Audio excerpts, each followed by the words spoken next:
अस्सलाम वालेकुम। आज हमारा टॉपिक ऑफ डिस्कशन है ऑर्गेनेलीज़।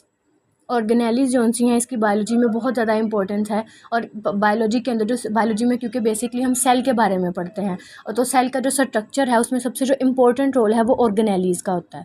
तो ऑर्गेनेलीज़ की अगर हम लिटरल मीनिंग की बात करें तो उसका ऑर्गेनेली का मतलब होता है लिटिल ऑर्गन।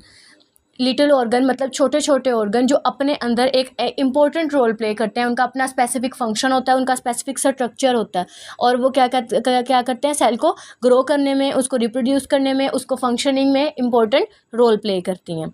सबसे पहले और फर्स्ट पे अगर हम बात करें तो न्यूक्लियस है। न्यूक्लियस सबसे ज़्यादा इंपॉर्टेंट ऑर्गेनेली होती है। न्यूक्लियस इसी तरह है जिस तरह ह्यूमन बींग्स के अंदर ब्रेन या फिर हार्ट का रोल होता है। मतलब सबसे इंपॉर्टेंट इसके अंदर न्यूक्लियस होता है। क्यों? क्योंकि इसमें जेनेटिक मटीरियल होता है। जेनेटिक मटीरियल डीएनए को कहते हैं, हमें पता है, डीऑक्सीराइबोन्यूक्लिक एसिड। डीऑक्सीराइबोन्यूक्लिक एसिड का काम क्या होता है कि ये जो जेनेटिक मटेरियल होता है, ये जेनेटिक मटेरियल जो अपने इंसेस्टर से जो इन्फॉर्मेशन है, जेनेटिक इन्फॉर्मेशन, वो ट्रांसफ़र करता है आगे न्यू ऑफ स्प्रिंग के अंदर। और उसके बाद इसका जो होता है न्यूक्लियस का मेन काम क्या होता है कि ये सेल ग्रोथ में और रिप्रोडक्शन दोनों में इंपॉर्टेंट रोल प्ले करते हैं।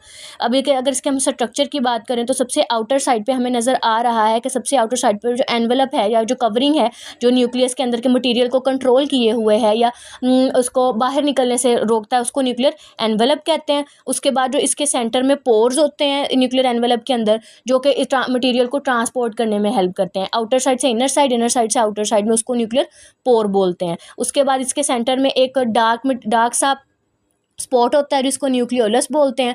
और इसी तरह जो अंदर एक मटेरियल होता है जिसके अंदर क्रोमेटिन मटेरियल फ्लोट करता है, उसको न्यूक्लियोप्लाज्म बोलते हैं। ये एक फ्लूइड होता है, ठीक है, जिसके अंदर सारा जो अंदर का मटेरियल फ्लोट कर रहा होता है। जिस तरह एक प्लांट सेल के अंदर या एनिमल सेल के अंदर अगर हम बात करें तो जिस तरह एक सेल के अंदर जो सारे मटीरियल को अपनी जगह पे फिक्स रखने के लिए या एक साइट प्रोवाइड करने के लिए उसको साइटोप्लाज्म होता है, इसी तरह न्यूक्लियस के अंदर अपना एक सेपरेट न्यूक्लियोप्लाज्म होता है। उसके बाद नेक्स्ट है माइटोकॉन्ड्रिया। माइटोकॉन्ड्रिया किसको कहते हैं? माइटोकॉन्ड्रिया एक अनदर ऑर्गेनेली है जो प्लांट सेल और एनिमल सेल दोनों सेल्स में पाई जाती है।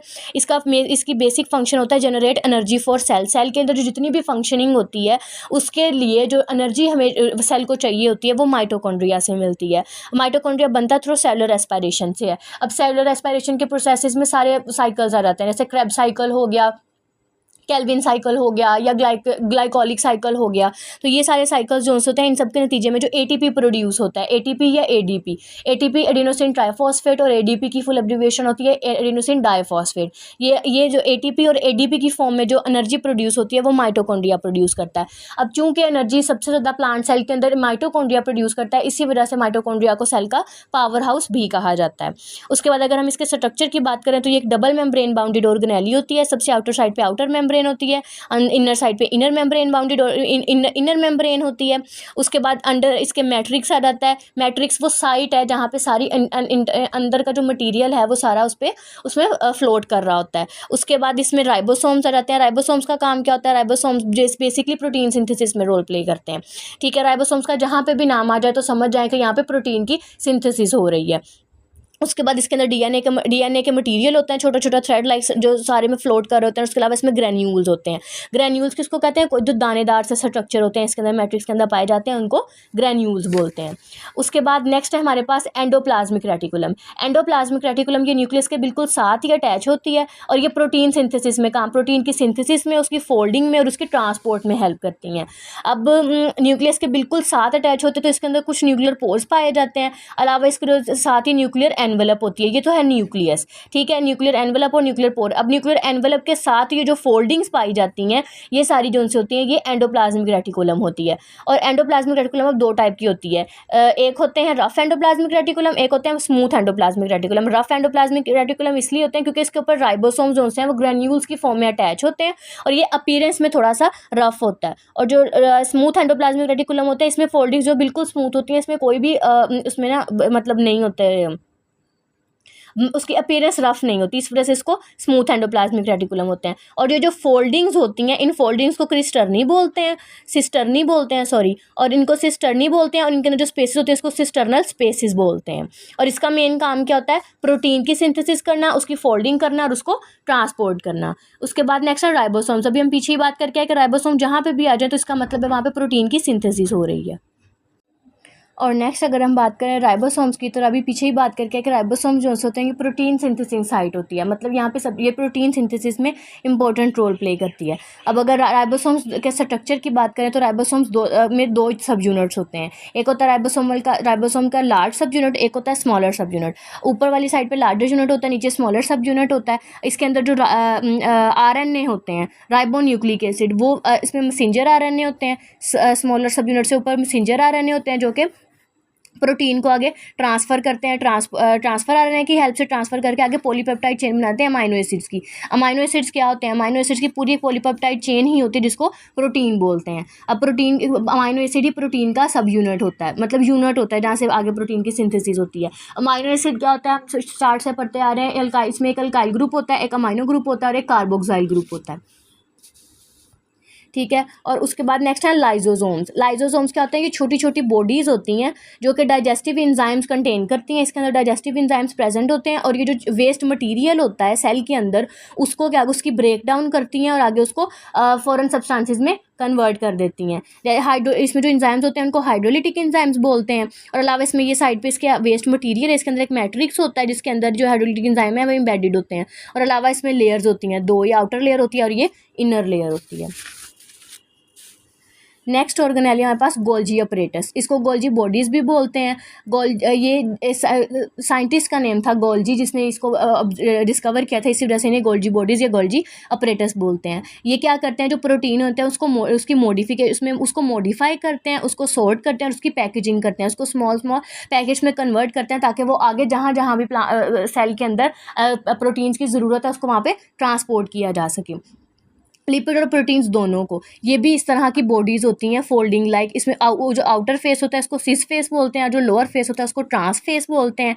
इसके अंदर भी एंडोप्लाज्मिक रेटिकुलम की तरह सिस्टर्नी होती हैं, मतलब फोल्डिंग्स होती हैं। इन फोल्डिंग्स के अंदर ल्यूमेन पाया जाता है और अलावा उसके जो ये होती हैं, ये पुरानी जो रहती हैं वो ऊपर सिस फेस की तरफ चल जाती हैं। जो न्यूली फॉर्मिंग वेसिकल्स होती हैं वो नीचे ट्रांस फेस में पाई जाती हैं। उसके बाद नेक्स्ट है क्लोरोप्लास्ट। क्लोरोप्लास्ट क्या है? ये प्लांट सेल के अंदर होता है, ये एनिमल सेल के अंदर नहीं होता है, क्योंकि इसका जो मेन रिस्पॉन्सिबिलिटी होती है इसकी फोटोसिंथेसिस करवाना होती है। फोटोसिंथेसिस हमें पता है प्लांट्स के अंदर जो ग्लूकोज की प्रोडक्शन होती है या शुगर की जो प्रोडक्शन होती है वो फोटोसिंथेसिस के थ्रू होती है। इसमें कार्बन डाइऑक्साइड, वाटर, एयर से लिया जाता है और आगे उसको सनलाइट मिलती है और वो आगे C6H12O6 ग्लूकोज में कन्वर्ट होती है, 2 वाटर के मॉलिक्यूल रिलीज़ होते हैं और शायद साथ उसमें ऑक्सीजन के मॉलिक्यूल्स भी रिलीज़ होते हैं। तो इसमें क्या होता है कि क्लोरोप्लास्ट क्या होता है? फोटोसिंथेसिस में हेल्प करता है। अगर क्लोरोप्लास्ट के स्ट्रक्चर की बात करें तो इसके अंदर एक आउटर मेम्ब्रेन होती है, फिर इसमें एक इनर मेम्ब्रेनल स्पेसिस होती हैं दरमियान में और अंदर एक इनर मेम्ब्रेन होती है, मतलब ये डबल मेम्ब्रेन बाउंडेड ऑर्गेनेल होती है। इसमें क्लोरोप्लास्ट की जिस तरह सेल के अंदर होता है साइटोप्लाज्म होता है सारे मटीरियल को अपनी जगह पे स्टेबल रखने के लिए, इस तरह इसके अंदर स्ट्रोमा होता है। और स्ट्रोमा के अंदर जो स्टैक लाइक स्ट्रक्चर्स होते हैं इनको ग्रेनम बोलते हैं। एक सिंगल को ग्रेनम और पूरे एक स्टैक को थैलाकॉइड बोलते हैं। और थैलाकॉइड के अंदर ल्यूमेन होता है और जो इन सारे थैलाकॉइड में को आपस में कनेक्ट करता है उसको लेमेला बोलते हैं। उसके बाद नेक्स्ट है परोक्सिसोम्स। परोक्सिसोम के लिपिड की मेटाबॉलिज्म और डिटॉक्सिफिकेशन में हेल्प करती हैं, मतलब जो सेल के अंदर जितने भी मटेरियल हैं जो उसके लिए हार्मफुल होते हैं उनको डिटॉक्सिफाई करती है। इसमें आउटर साइड पे प्लाज्मा मेम्ब्रेन होती है। इसमें लिपिड की 2 लेयर्स होती हैं, एक इनर लेयर होती है और एक आउटर लेयर होती है। और अलावा इसमें यूरेट ऑक्सीडेज एंजाइम होता है जो कि उसके जो क्रिस्टलाइन कोर में पाया जाता है और वो क्या करता है? डिटॉक्सिफाई करता है। फिर है साइटोस्केलेटन। नाम से ही पता चल रहा है साइटो मतलब सेल के अंदर जो स्केलेटन, सेल का जो स्केलेटन होता है, मतलब उस जो सेल को स्ट्रक्चर, सपोर्ट, शेप या उसकी जो मूवमेंट होती है उसमें हेल्प करता है, उसको साइटोस्केलेटन बोलते हैं। इसके अगर स्ट्रक्चर की बात करें तो इसमें सबसे इनर साइड पे न्यूक्लियस प्रेजेंट होता है, इसके आउटर साइड पे सेल मेम्ब्रेन प्रेजेंट होती है, अंदर इसके साइटोप्लाज्म होता है और अंदर फिलामेंट लाइक स्ट्रक्चर होते हैं जिनको माइक्रोट्यूब्यूल्स बोलते हैं। इसमें इंटरमीडिएट फिलामेंट्स भी प्रेजेंट होते हैं। उसके बाद अगर इसके स्ट्रक्चर की बात की जाए, फंक्शन की बात की जाए ऑर्गेनेलीज के, तो इसमें सबसे पहले कि मेटाबॉलिज्म में हेल्प करते हैं। मेटाबॉलिज्म क्या करते हैं? मेटाबॉलिज्म क्या होती है? मेंटेनेंस ऑफ कैटाबॉलिज्म और एनाबॉलिज्म, मतलब जो इसका है जो सेल है उसके अंदर जितनी भी एनर्जी की ट्रांसपोर्टेशन होनी है या जो एनर्जी की रिसीविंग होनी है या जो भी उससे कोई भी बॉडी के अंदर सेल के अंदर टेम्परेचर का या उसका न्यूट्रिएंट्स का किसी भी चीज़ की जो मेंटेनेंस है उसको मेटाबॉलिज्म बोलते हैं। उसके बाद कैटाबॉलिज्म और एनाबॉलिज्म 2 टाइप्स होती हैं मेटाबॉलिज्म की। कैटाबॉलिज्म में लार्ज पार्टिकल स्मॉलर में कन्वर्ट किए जाते हैं, एनाबॉलिज्म में स्मॉलर पार्टिकल्स लार्ज पार्टिकल्स में कन्वर्ट किए जाते हैं। उसको ना प्रोटीन सिंथेसिस, सारी ऑर्गेनेलिज में ज़्यादा जो मेन काम होता है वो प्रोटीन की सिंथेसिस का होता है, क्योंकि उसमें राइबोसोम्स जगह जगह ग्रेन्यूल्स की फॉर्म में प्रेजेंट होते हैं।